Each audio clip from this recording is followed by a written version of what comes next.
Welcome back to Tech Industry Insider, the show where we analyze and answer all your questions about the latest happenings in the online technology or digital entertainment spaces. I'm Scott Steinberg, here to answer all your queries. By all means, please feel free to fire them over. Happy to have them. And actually, this week's comes to us courtesy of viewer El Guapo 012. Don't know where you guys come up with these names, but thank you. They're very creative.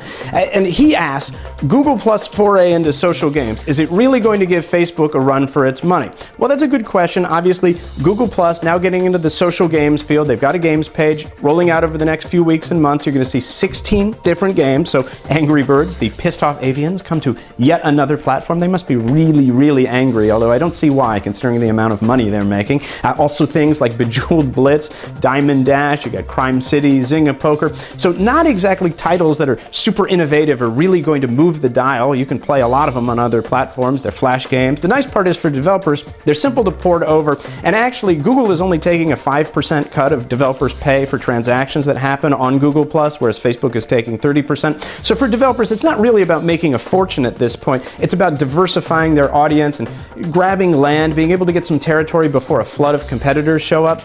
Now, you have to keep in mind, on Facebook, you've got dozens of social games released every day. There are literally thousands on there. The big problem is discovery. You could have the greatest game in the world, social game that is, and if nobody knows about it, they're not going to play it. A lot of giants like Zynga, Electronic Arts, beginning to muscle people around. It's consolidating power, that is, because advertising dollars are how people are discovering games now.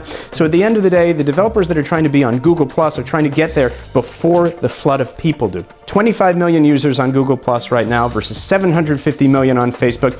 Kind of a no contest at this point. It's not really about making bundles of cash, although they may be able to make some before the gold rush really kicks off, but it's about being there early. Developers seem to think that this is not going to go the way of Buzz or Orkut, and that Google Plus does have a future. So ultimately, what they're trying to do is be there before the flood of competition arrives. And again, it's established that beachhead, so hopefully it'll be hard to shake them loose. They'll have loyal fans, and that way, when it's time to launch titles 2, 3, 4, and 5, when there are 100 million users, they'll be in a much better position.